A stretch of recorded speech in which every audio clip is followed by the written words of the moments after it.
Diógenes Carvalho Lima, muito bem-vindo ao nosso congresso. Ele é conselheiro de empresas, diretor de negócios da Novitá. Ele participa como diretor da BRH São Paulo, está envolvido com recursos humanos, professor como a gente, então fica muito fácil essa sinergia aí no momento de uma entrevista. Seja muito bem-vindo, Diógenes. Fala um pouquinho da tua história aí, como é que você está? Eu vou bem, obrigado, Ernesto, obrigado pelo convite, parabéns pela iniciativa, né, do Congresso. Acho que é sempre muito importante falar, na minha visão, do principal ativo de uma empresa, que são as pessoas, né? É bem isso que você disse, né? São 42 anos de jornada, aí, um pouco mais até, trabalhando sempre em empresas de serviços, portanto, onde as pessoas são a coisa mais importante para nós. Há muitos anos, em 91, eu escrevi um artigo que era a administração inteligente. Naquela época ainda a gente falava de administração, porque era algo mais, não era tão gourmetizado como liderança, essas coisas todas, mas era exatamente essa a visão de que se você quer colocar o seu cliente em primeiro lugar, o seu colaborador tem que estar no topo.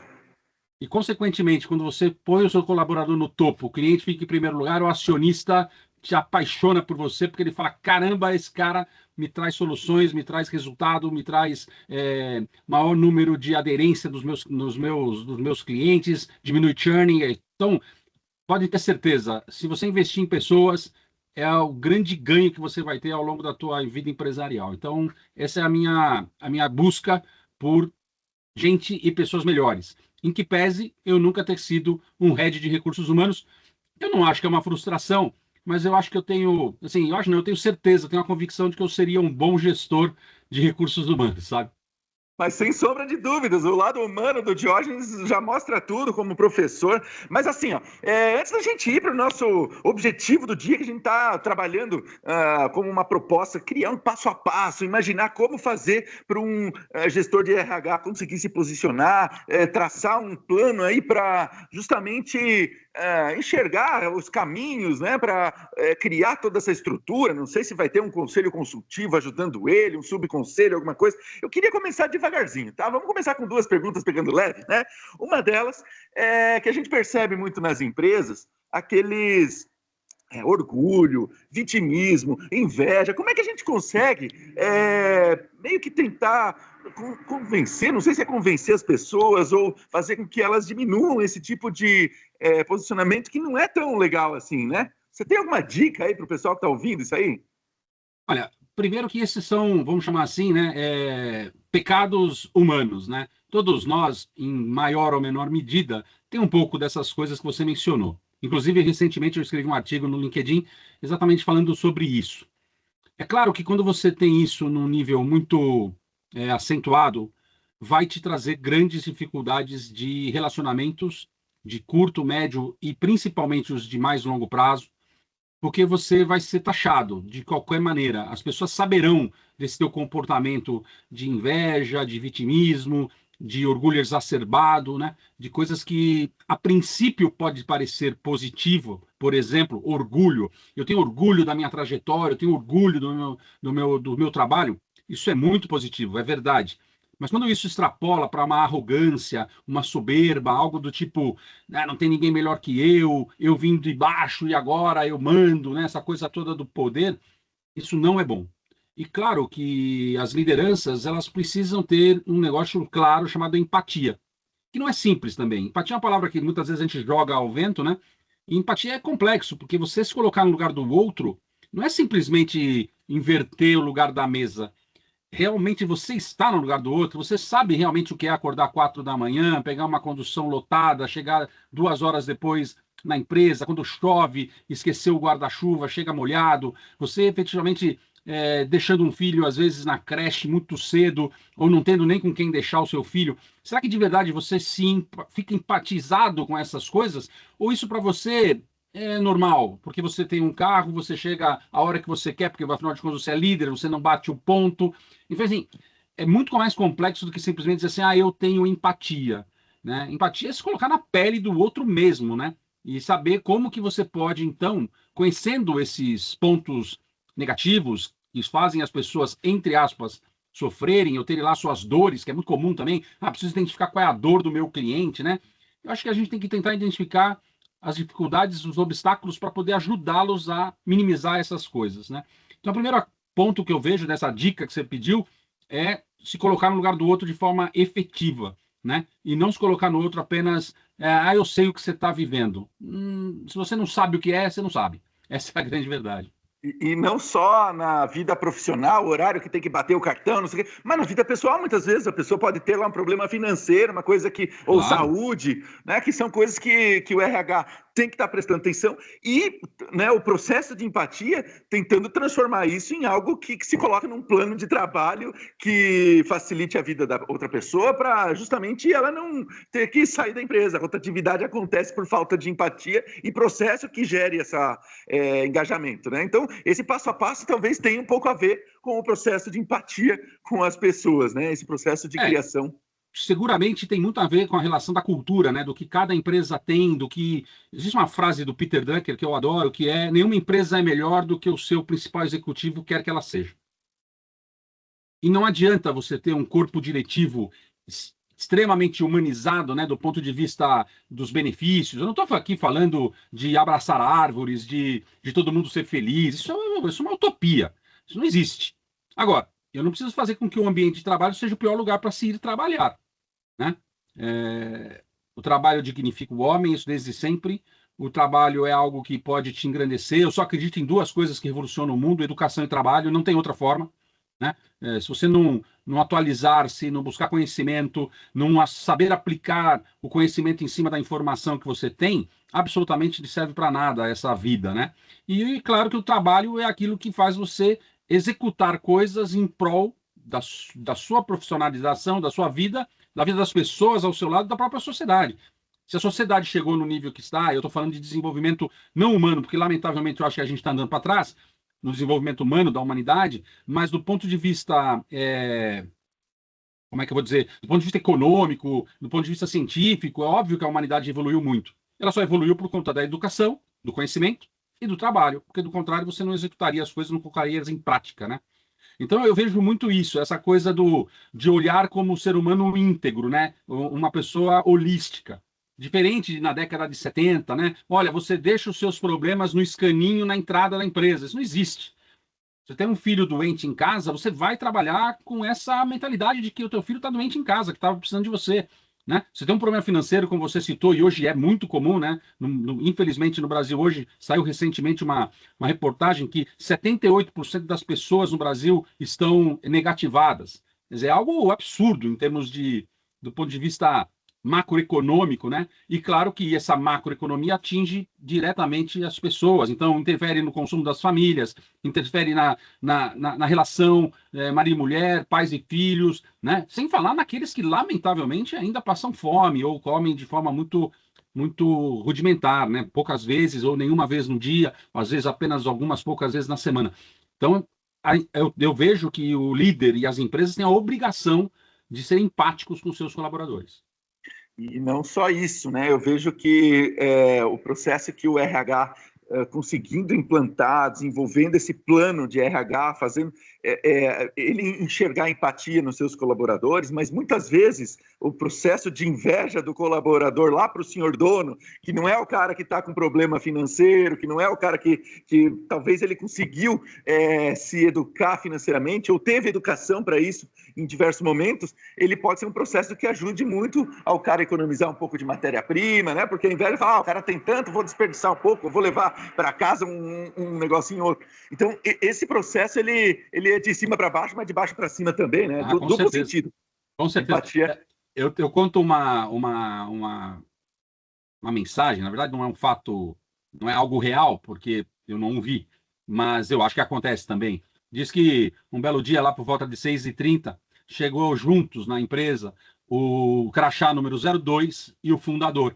O fundador chegou num carro da ordem de 3,5 milhões de reais e o número 2, funcionário antigo, mais de 30 anos de empresa, chegou lá na sua Brasília amarela com roda gaúcha, né? Em comemoração aí ao Mamonas Assassinas, né?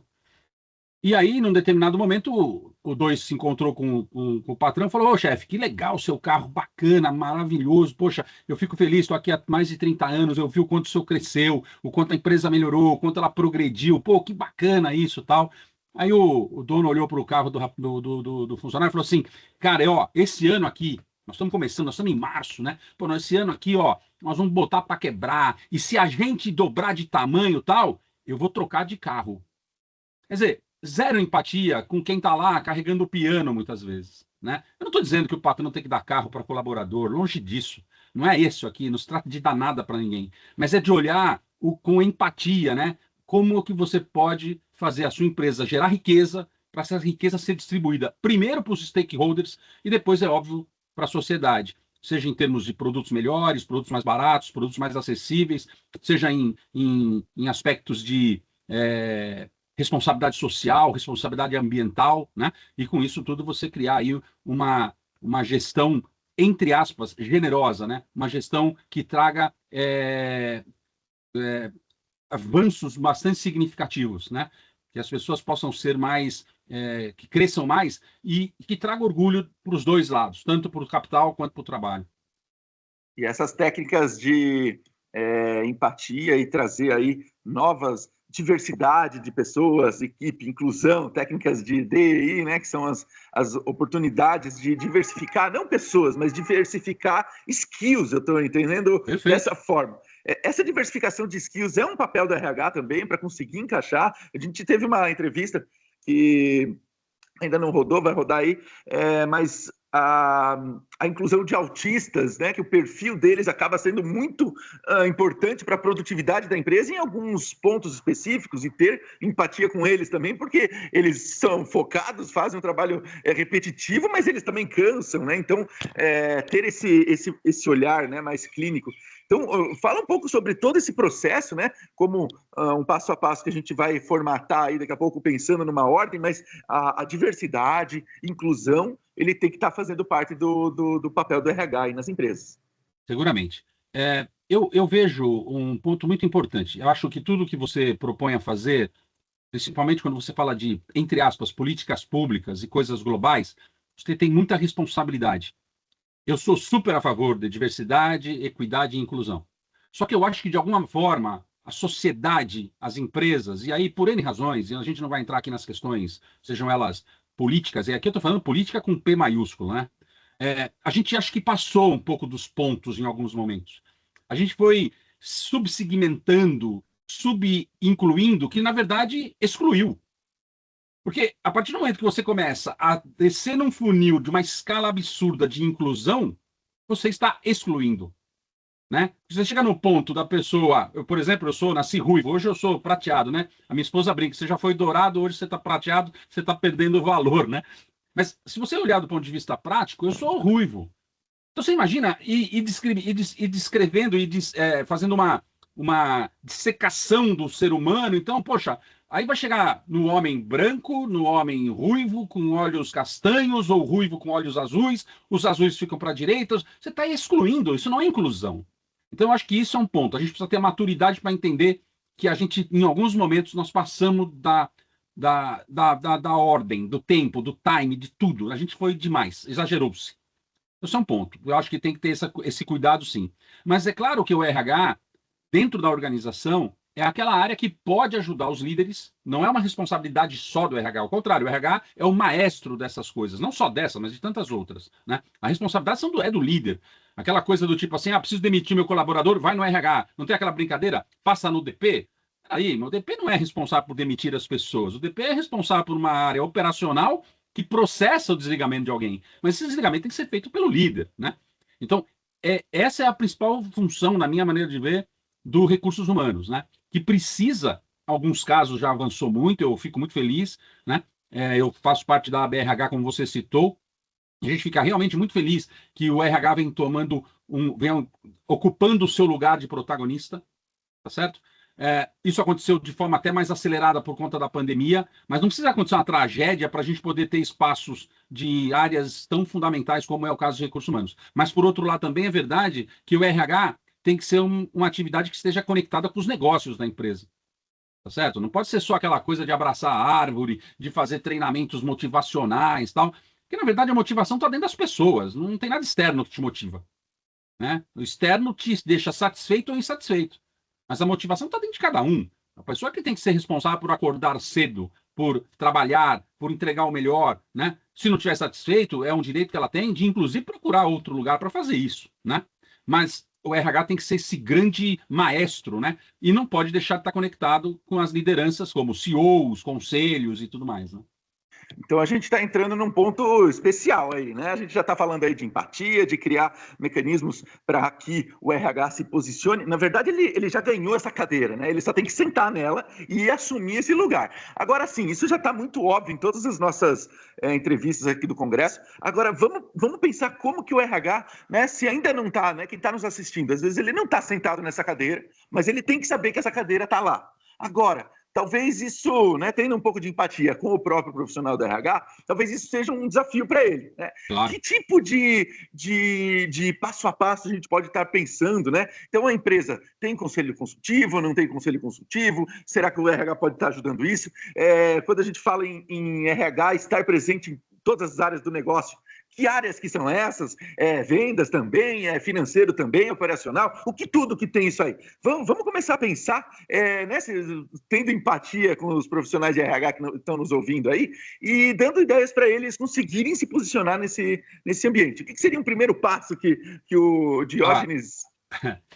O primeiro passo, de verdade, é você ter uma conversa que não é fácil, mas uma conversa muito franca e transparente com o dirigente da empresa, seja ele o acionista, ou os acionistas, ou o CEO, para exatamente entender aquilo que se quer, aquilo que se espera dos recursos humanos da empresa, não da área de recursos humanos nesse primeiro momento, mas lá no topo desse funil, o que se espera dos recursos humanos desta empresa, né? Porque muitas vezes o que o dirigente espera não é aquilo que a gente tem no mercado, não é aquilo que a gente vai conseguir contratar ao preço que a gente pode pagar, né? Então tem muita coisa que começa errado por causa disso, né? Às vezes eu tenho, lá, o seu, vou chamar aqui, né, do seu José, o número 2 que eu citei há pouco atrás. Imagina, ele está lá há 30 anos e nunca teve uma promoção. Aí você traz alguém para fazer exatamente a mesma coisa que ele, ganhando 50% a mais. Então veja que tem muitos erros que começam exatamente nessa primeira definição. O que se espera dos recursos humanos, né, das pessoas nessa organização. E aí sim, os recursos humanos, o gestor de recursos humanos, desenhar isso. Em quais áreas, Ernesto? Em todas. Em todas, porque em todas tem gente, né?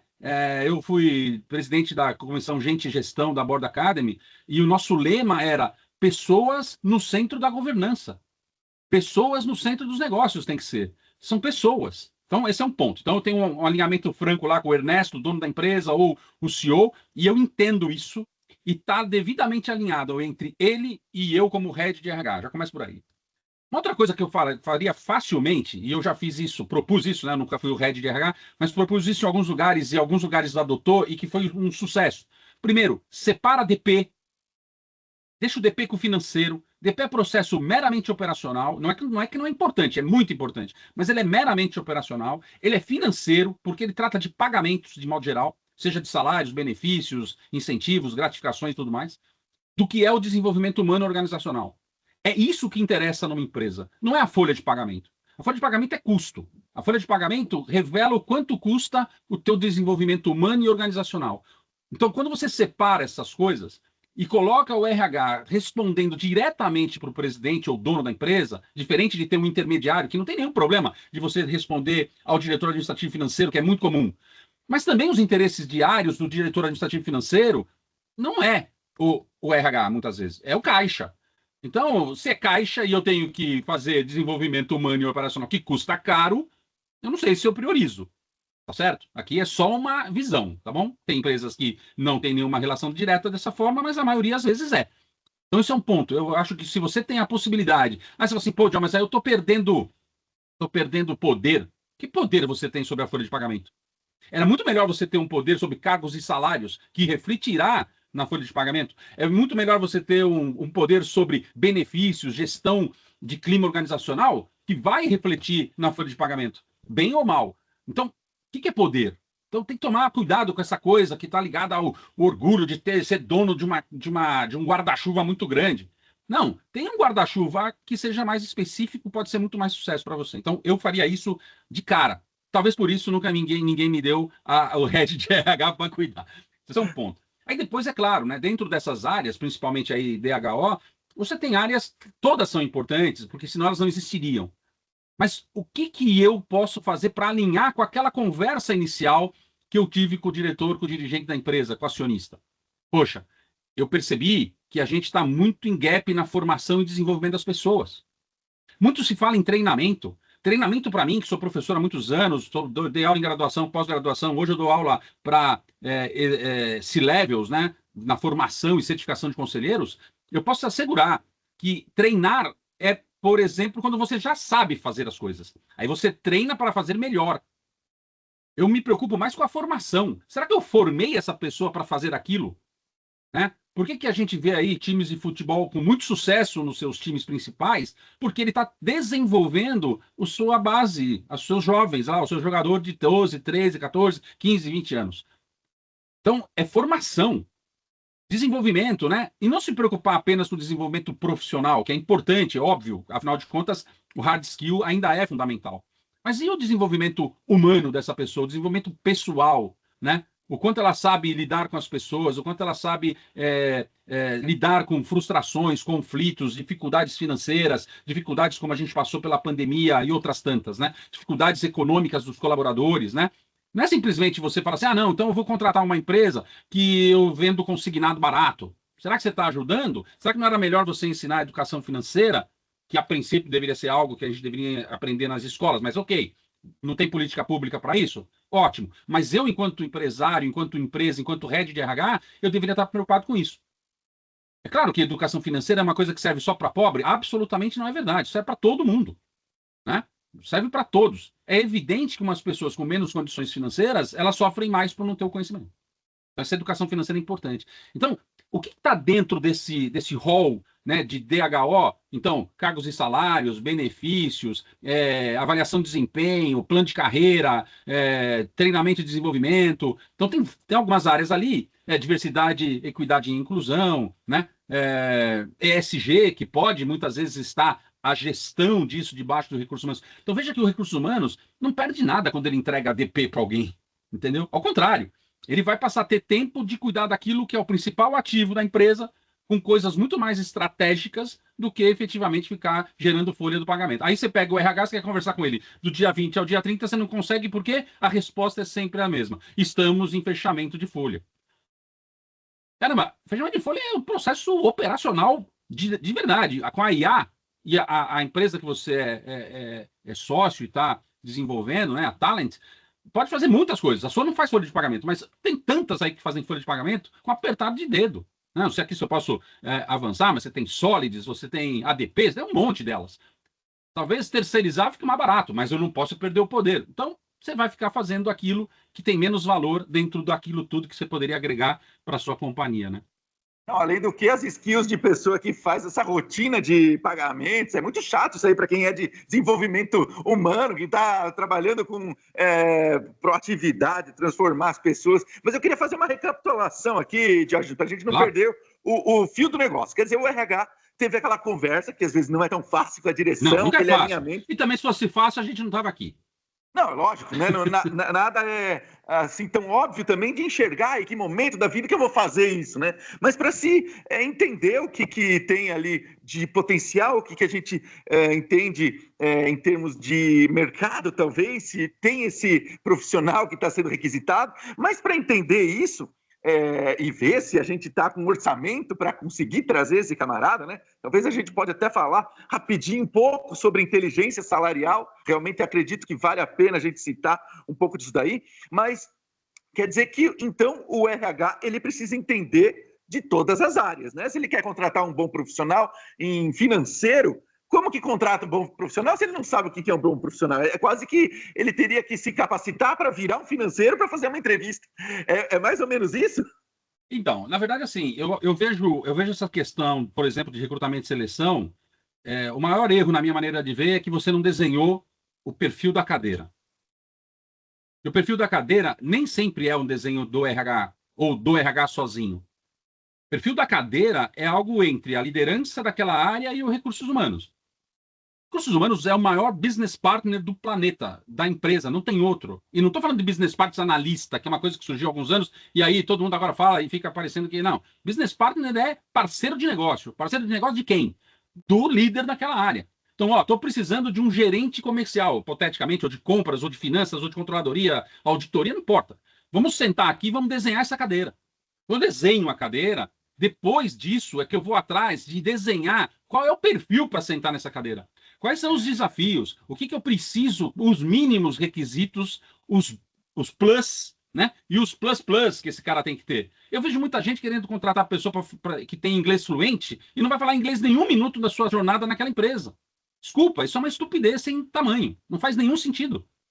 Então, e aí você paga mais caro, inclusive, para isso. Às vezes você quer pagar pouco para um camarada super high level. Não, não vai acontecer. A pessoa não vai para sua empresa. Entendeu? Ou se vai por um momento, vai por um tempo muito curto que causa muitos danos para a organização. Principalmente quando a organização não olha para plano de carreira e traz alguém de fora, como eu mencionei há pouco, e trazendo com grandes valores a mais de salários e tudo mais, você vai desmotivando, né? Ou deixando insatisfeito, que é a palavra mais certa, insatisfeito aqueles que estavam carregando o piano até então.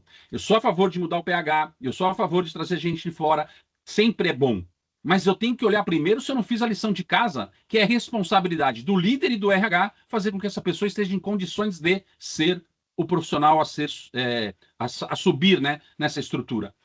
Eu sempre falo o seguinte, eu não sei trabalhar sem um plano de organograma de 3 anos. Em todas as organizações que eu trabalhei, eu chego e penso, daqui a 3 anos eu posso ir embora? Daqui a 3 anos eu posso ser promovido? Daqui a 3 anos eu posso mudar para um outro país, uma outra região?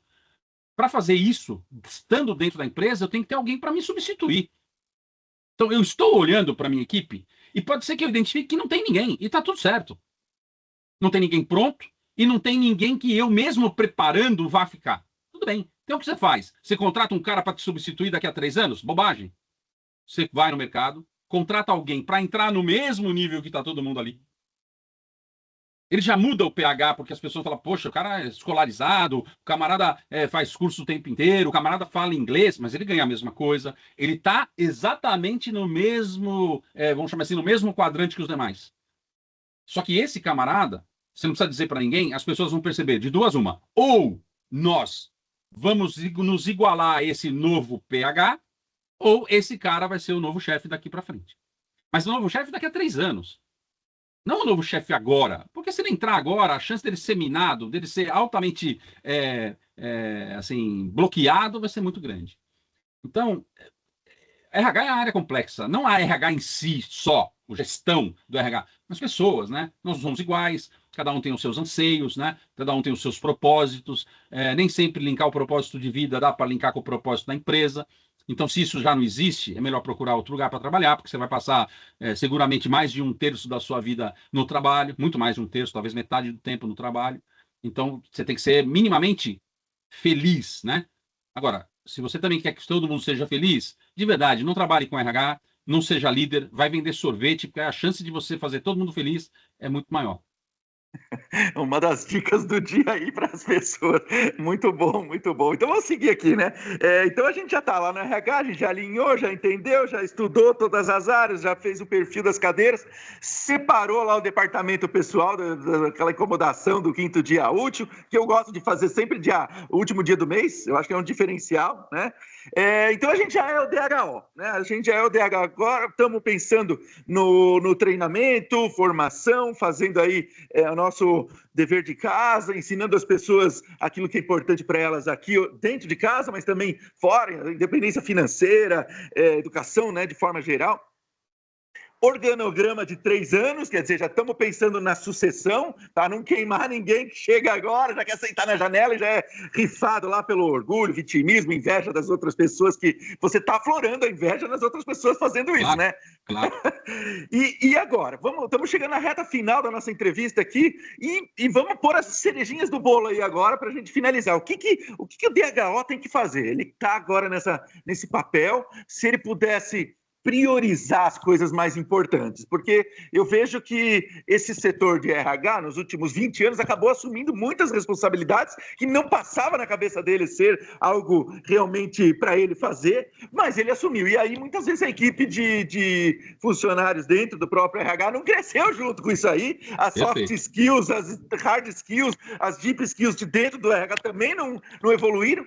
Então, esse processo de introspecção, eu acredito que seja importante para ele enxergar aonde que eu vou começar, né? Agora eu tô virando realmente o cara do, né, quando a gente fala de RH, é desenvolvimento humano e organizacional, né? Para fazer isso acontecer, o que ele tem que priorizar? Olha, para criar essa lista de priorização, eu faço da seguinte forma nas áreas que eu atuo: vendas, compras, logística, operações. Eu faço primeiro uma entrevista de talento, que eu chamo. É uma entrevista mesmo, formal, como se eu estivesse contratando aquela pessoa para a minha equipe. Não com o intuito de avaliação, é diferente. Avaliação é uma coisa, entrevista de talentos, para mim, é entender o potencial de cada um. Será que o Ernesto está na sua posição de sucesso na organização, dentro da minha atividade chamada recursos humanos? O quanto ele se preparou para aquela posição, o que ele estudou para aquela posição. Muitas vezes ele estudou para ser, sei lá, engenheiro elétrico e está lá cuidando de folha de pagamento. Nenhum problema, absolutamente nenhum problema. Não é isso que vai fazer ele ser ou desligado ou não ser promovido. Mas será que é isso que ele queria mesmo? Ou foi uma oportunidade de trabalho, não vou nem dizer trabalho, mas de emprego há 5 anos, e ele está lá sofrido para ele ter que acordar todos os dias para fazer uma coisa que ele nem gosta. Então, esse é o primeiro ponto, de entender a sua equipe e saber se você pode fazer essas movimentações internas dentro ainda da sua equipe e depois, se for o caso, para fora da sua equipe, ainda dentro da empresa. Esse é o primeiro ponto. Segundo ponto, eu preciso conversar com os líderes. Eu preciso fazer uma entrevista com os líderes, com todos os heads de todas as áreas. Eu sei que ninguém quer conversar hoje em dia. Ninguém quer perder 30, 40, 50 minutos, 1 hora para falar sobre essas coisas. Ninguém tem tempo. Na verdade, estão se escondendo do tema. Aí é uma questão de coragem, de atitude, de não ter ou de ter. Mas eu faço isso. Eu chego lá e falo assim: diretora de operações, eu assumi a área de suprimentos, a área de logística. Eu quero saber de você quais são os problemas que a minha área está causando para o teu negócio. Então, primeiro, eu coloco isso como sendo eu estou lhe causando um problema. Perfeito? Aí eu vou ter uma resposta, eu vou ter uma ideia, falar: poxa vida, quantos problemas eu estou causando para as operações enquanto fornecedor interno, enquanto cliente, né? Ele enquanto cliente meu. Feito isso, eu volto para a minha equipe e falo: equipe, primeiro eu olho, né? Falo: pô, quem pode cuidar disso é o Ernesto, que eu entrevistei a semana passada, e que, cara, ele tá bom pra caramba para fazer isso aqui. Então, Ernesto, estou fazendo uma mudança aqui, ó. Você vai ser o nosso ponto focal com as operações. Você vai ter a sua atividade, sei lá, XYZ, mas você é um ponto focal para as operações. Porque você tem o perfil adequado, é o que você gosta de fazer. Você já se mostrou aqui, você disse, né, a semana passada, que você gostaria de ter um contato mais estreito com as pessoas. Então, isso tudo faz o desenho, e aí você lista aqui a prioridade. Então, a prioridade pode não ser essa questão operacional, pode ser que seja a questão financeira, pode ser que seja a questão da produção. Mas fato é que, se você não fizer isso, esquece. Imaginar o que os outros querem sem falar para eles é difícil. Por quê? Porque a gente tem medo, a maioria das pessoas tem medo de fazer pesquisa por conta das respostas e não saber dar retorno às respostas. Né? Eu lembro que eu fui trabalhar numa empresa muito interessante e eu era o diretor, eu tinha um nome bem interessante, Semirsky, eu cuidava de comercial, marketing, inteligência de mercado, saque e relacionamento. Então era Semirsky, né? Bom, muito bem. Aí eu fui lá, fiz tudo isso que eu te disse, tô com a minha área e tal, fiz com os meus pares. Eu falei: pô, a gente fala de relacionamento, mas nunca fiz uma pesquisa de satisfação com o cliente. Aí fui lá, conversei aquela conversa com o dono da empresa. Ó, a gente percebeu, baseado no meu due diligence aqui, que nós nunca fizemos isso. Ah, não acredito nisso.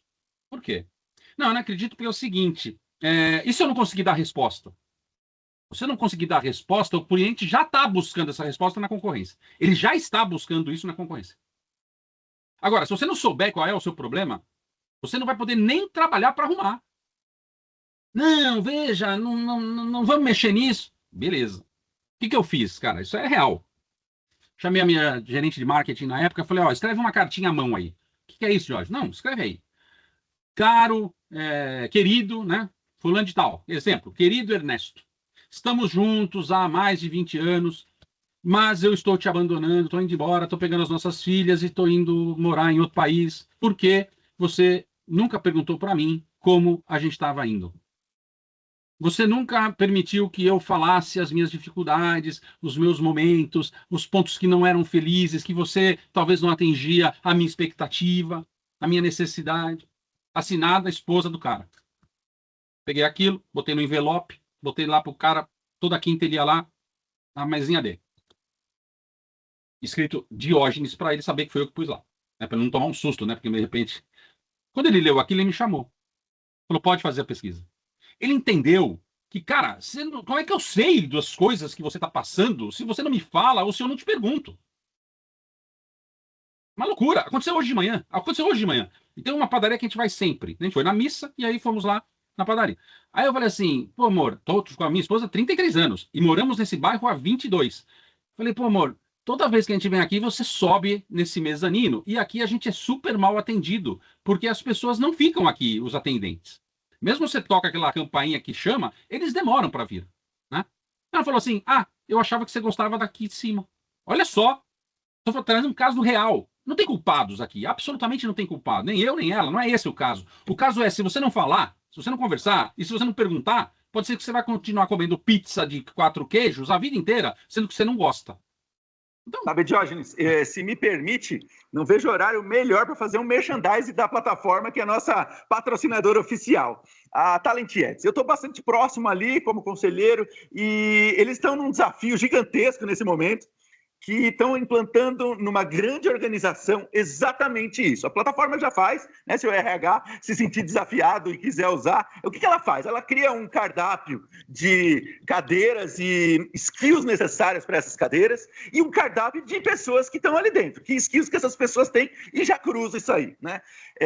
Para empresas é relativamente simples, fácil e rápido, você enxerga tudo da noite para o dia, né? Se você quer desafiar aí o seu RH e fazer isso como um ratinho de laboratório, ótimo. Mas nessa grande organização é da área Gov.